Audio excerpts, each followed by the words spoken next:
Hi there, my name is Molly Billings, and I am one of the chemistry teachers and the environmental science teacher here at St. James. It's my third year here, my third teaching chemistry, my first teaching environmental science, and as well as teaching, I also coach cross country and I live in Onderdonk.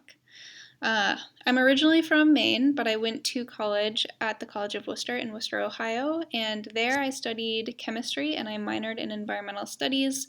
And as soon as I figured out that I wanted to be a teacher, I started taking a handful of education classes. I graduated in 2017, and in the fall of 2017, I had a teaching fellowship in Idaho at a semester school called the Alzar School. And that was like such an awesome experience, and how I knew I definitely wanted to be a teacher. And unfortunately, that was only a semester. So in the spring of 2018, I didn't really have anything to do because I wouldn't be hired in the middle of the winter. So I backpacked half of the Appalachian Trail. And while I was backpacking, I was applying for jobs, interviewing, and Dr. Bronner, the head of the science department, reached out to me one day, and I went through with an interview. I was really drawn to St. James because of the community. I knew I really wanted to work at a boarding school because of my experiences at Elzar and because of my, at that point, 5 years of working at camp. So I knew I wanted to be part of an intentional community and knew that's where I wanted to live and work. So it's really awesome to have the support of everyone here. It's a dream. In terms of class, I will share my screen with you and show you a little bit of a PowerPoint. Okay, so I just switched to the syllabus, and I just wanted to share the syllabus and touch on some highlights with you. So there's only one book that these students need for environmental chemistry, and that's Environmental Science for a Changing World. This is an awesome textbook. I have nothing but good things to say about it. It truly is Environmental Science for a Changing World. It's updated. I have the first version, the first edition, and the third edition, and the difference between them is astounding. They're not afraid to go back on what they said before and say, we used to think this, but now we think this. They update it with new stories every time. So it's truly changing and reflective of the dynamic nature of environmental science itself.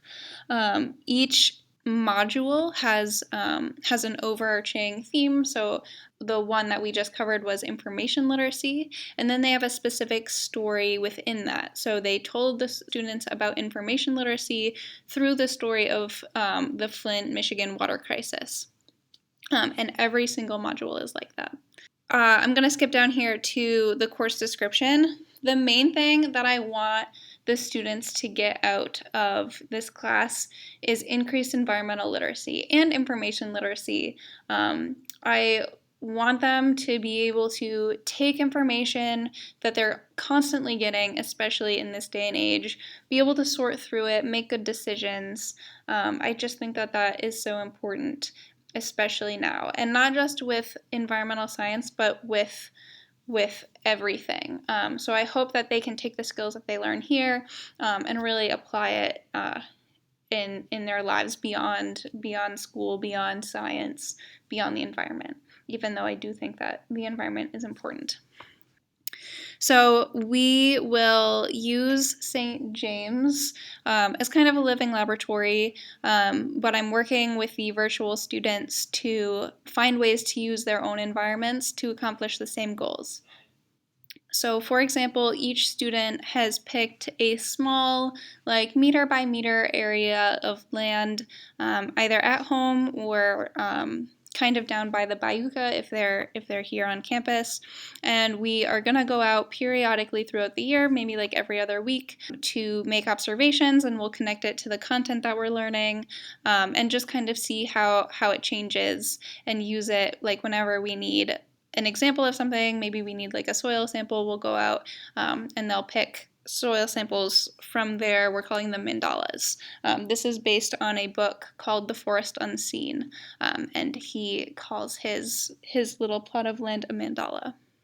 I guess I can talk about extra help since it's right here. I am available Mondays and Wednesdays, 11 to 11:50, Tuesdays and Thursdays after chapel, and by appointment. So if these don't work for your student, they can send me an email, and we will figure out a time to meet.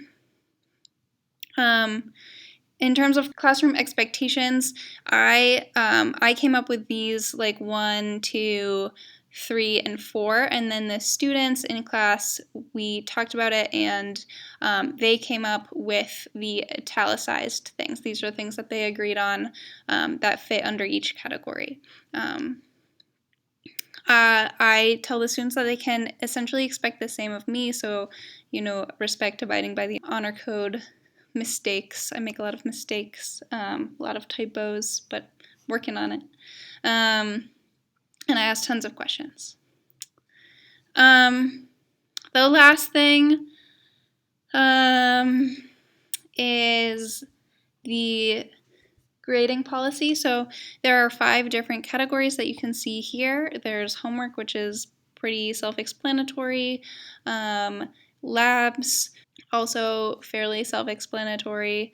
Projects is kind of a catch-all category, so they all chose an environmentalist at the beginning of the year and researched that environmentalist and then presented on them, so that fits into project, or maybe a lengthy reading would fit into a project. You'll see that there's no tests or quizzes, there's just assessments.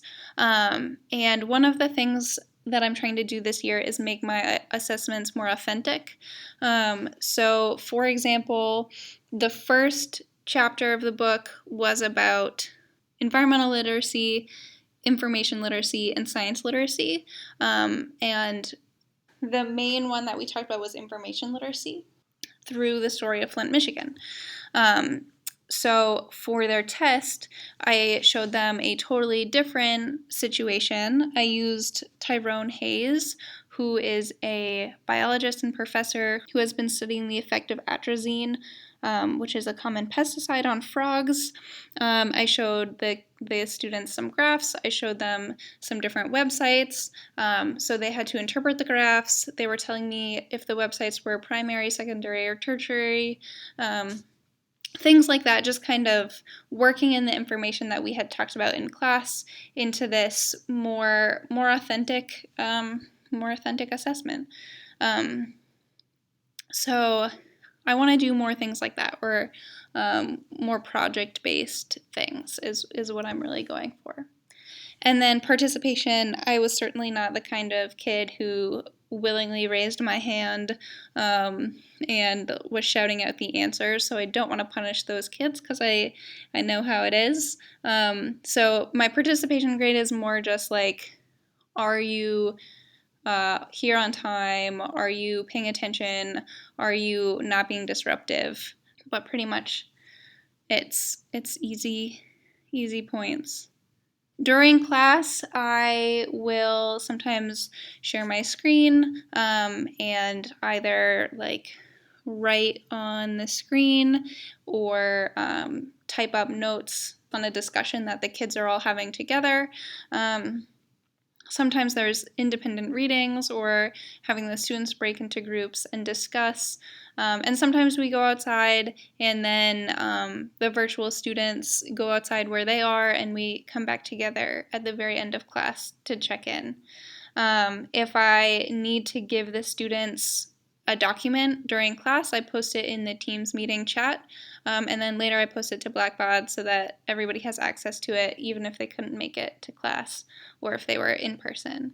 I think that's pretty much everything that I wanted to tell you about, but if you have any questions, please feel free to reach out to me. The best way is probably through email, mbillings@stjames.edu. I'm sorry that we couldn't see each other face to face this year, but I am happy that I got to show you a little bit about environmental science this year.